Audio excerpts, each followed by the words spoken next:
So I've been down a serious rabbit hole this week because I'm rewatching RHOC Season 4, and I got to talk about it. Watching Lynne and Frank Curtin parent Alexa and Raquel in real time is genuinely one of the darkest things Bravo has ever aired, and it hits different when you know how it ended.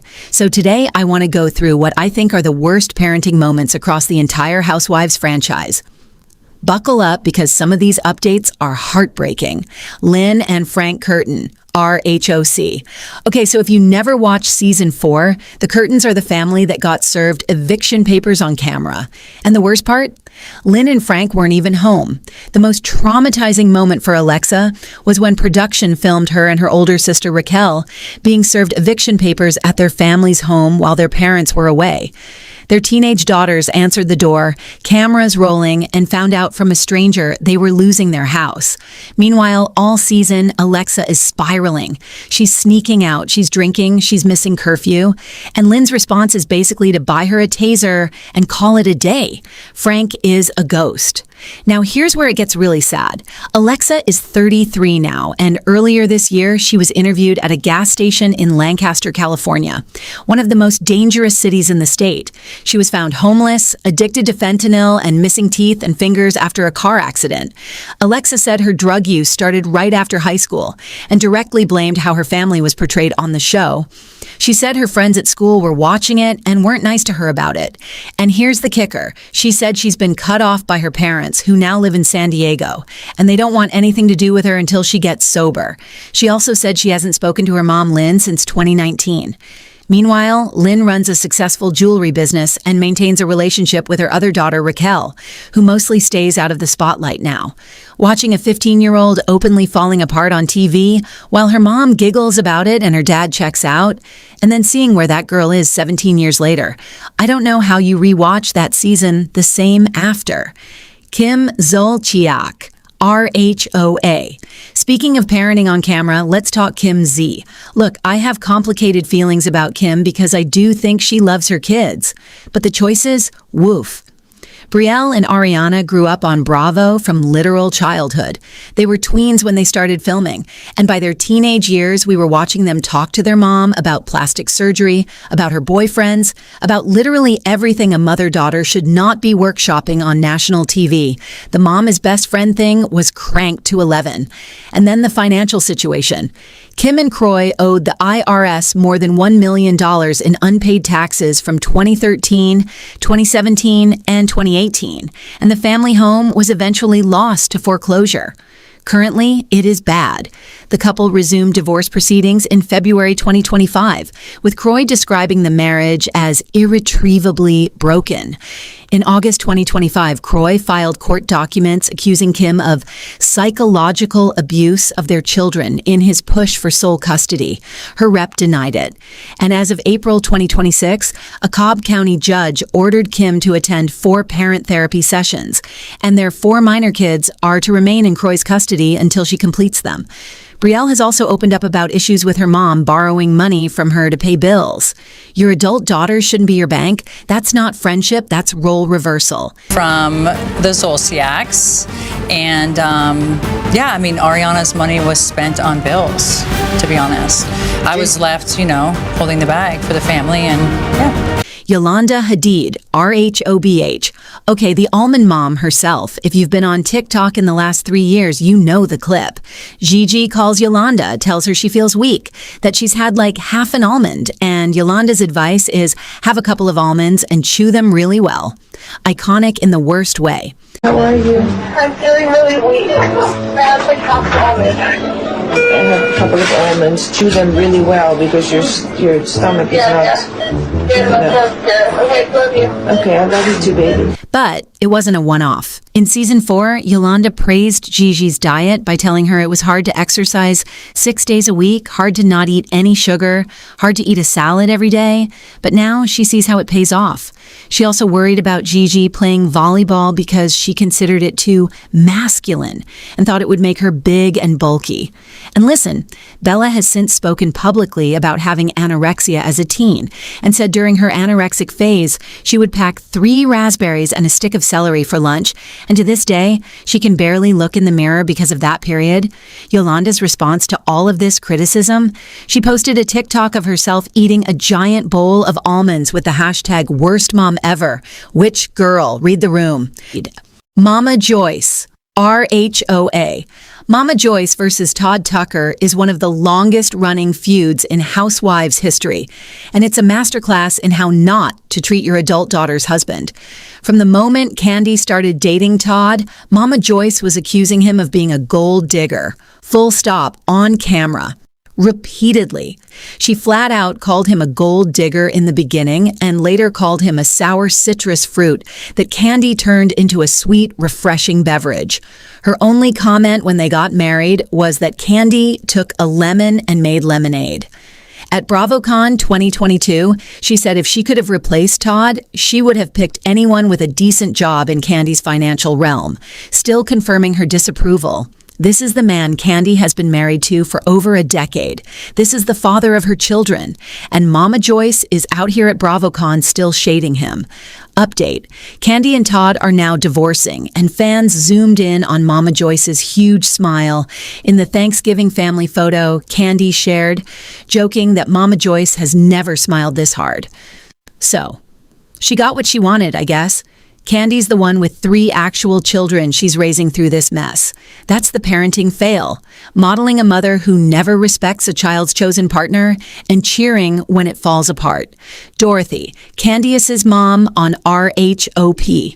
Where do I even start with Ms. Dorothy? This is the woman who micromanaged the details of Candiace's wedding to Chris Bassett and often dangled the fact that she owned the townhouse the newlyweds were living in. In season 3, Candiace said her mom thinks she owns her because she contributes so much financially, and they were already over $100,000 for the wedding. Dorothy paid for the wedding and paid the mortgage and used it as leverage every single time Candiace tried to make an adult decision. The moment that got everyone, though. Season premiere fight where Candiace tells her mom she's invited her half-brother to the wedding, and Dorothy loses it. And reportedly, they argued back and forth until Dorothy got so frustrated, she popped Candiace really hard in her forehead with her purse. For everybody to be talking. I don't give a what anybody says. I don't care. I don't appreciate you trying to tell me. A grown adult daughter, hit with a purse, on camera. Candiace has said Dorothy is a therapist, by the way. LMAO. Physician Heal Thyself. Amber and Jim Marchese. RHONJ. This one makes me actually mad. So in 2019, Jim's oldest son, Michael, then 18, started a GoFundMe for his college tuition, and the story that came out was ugly. Michael alleged his father found out he was gay at the beginning of 2018. And after 2 weeks of what Michael called mental abuse, he was removed from the home. He and his younger brother moved in with their mother. He said his dad essentially demanded he had to be straight and date women and admit he chose to be gay to get his father's financial support. And Jim, he had a 2018 tweet that read, "So true. No straight male wants his son to be gay. A gay son is a curse that takes away your family traditions, heritage. LGBTQ is a parent's nightmare that destroys families. That's your kid." He read that. And Amber's response was to go on Instagram and claim Michael was using the family platform because he's gay to try to force them to pay for a school she deemed too expensive. Just the audacity. Lance Bass's husband, Michael Turchin, publicly went after Amber, sharing screenshots where he claimed she told him being gay was a harmful chosen lifestyle that's ruining the youth of America. Bravo, mercifully, has not brought them back. MIA Thornton, RHOP. Mia is more recent, so this one's fresh. Season 9 was a mess of her kids being dragged into her personal drama. The paternity of her middle child, Jeremiah, became a whole storyline, with her ex Gordon and her boyfriend Ink arguing about who the father was on TV. Gordon eventually took the test on camera. The child was his. Her 9-year-old son's public paternity scandal was the last straw for the other ladies, who believed Mia orchestrated it to stay relevant. That's a 9-year-old whose paternity was being litigated on Bravo. He's going to be able to Google that his entire life. There was also reporting that during a fight with Giselle, Mia called Giselle's daughters whores multiple times, so severely that production considered cutting it entirely. Coming for someone else's teenage daughters, while your own kid's paternity is the plot of your season, is wild. Update: Mia is officially leaving RHOP as of May 2025. Kathy Hilton, RHOBH.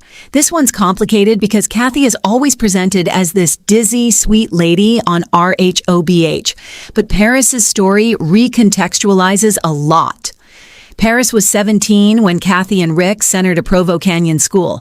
She said in her documentary that at Provo, she was sitting on a chair staring at a wall all day, getting yelled at or hit, and she felt like the people who worked there got off on torturing children. In her testimony, she said over 11 months she was hit, strangled, isolated, and forced to take medicine without a diagnosis. Now, Kathy has said she didn't know. You know, it was true. And they did make me, she said to me, it's very important to me, Mommy, that you watch this. And I had the party here for her. Paris herself has said her parents were manipulated and lied to by the school and had no idea what was happening behind closed doors. It's truly horrific what happens behind closed doors at Provo Canyon School. Fair. A lot of parents in the 90s got sold this bill of goods, but Paris ran away from 2 previous emotional growth schools before Provo. She was clearly telling them something was wrong, and it took Paris making a documentary in 2020 for the family to publicly reckon with it. Update, and this is genuinely huge. Utah pulled Provo Canyon School's license in July 2026 after Paris's years-long campaign. So her advocacy actually worked, but her mom's role in sending her there, still murky, still painful. Bronwyn Wyndham Burke, RHOC. Okay, last one. Bronwyn is interesting because she's been the most publicly honest about being a bad parent, which almost makes it worse in a way. 7 kids, ranging from toddlers to college age during her time on the show. And she said openly she was drinking heavily through all of it. She's talked about starting drinking at 14 and drinking until she passed out or got sick. Drinking so much. I'm not getting on you. I'm just trying. I'm not mad at you. Okay, I'm going to take a moment. Okay. She had 2 nannies. The older kids were essentially raising the younger ones. The coming out and marriage implosion also happened on camera in real time, with the kids caught in the middle. She married her partner Jennifer Spinner in a Vegas ceremony in February 2023, while still legally married to Sean. And her kids reportedly called the premature wedding stupid. She and Sean finalized their divorce in 2023. She legally wed Jennifer in late 2024, and they now live in Nashville, a conservative small town where Jennifer says she's faced harassment. Her oldest daughter, Bella, got married in September and is now expecting Bronwyn's first grandchild. So there's a happy-ish landing here, but there's a lot of collateral damage in between. Final thoughts. Here's what I keep coming back to. Reality TV rewards chaos. Producers know it, cast members know it, and the ones who pay the price for it every single time are the kids who didn't sign up for any of this. Alexa Curtin didn't sign up. Bella Hadid didn't sign up. Michael Marquise didn't sign up. Jeremiah Thornton didn't sign up. Paris Hilton has spent 20 years processing what her parents allowed to happen. Being a housewife doesn't automatically make you a bad parent, but being a housewife who films your kid in a mental health crisis or on a diet or in the middle of a paternity war and then acts confused about why they're not okay, that's a choice. Anyway, drop your worst parent pics in the comments. I know I didn't get to Kim Richards, Teresa Giudice, Jill Zarin, or Erica Jane's whole thing with her son. Maybe part 2.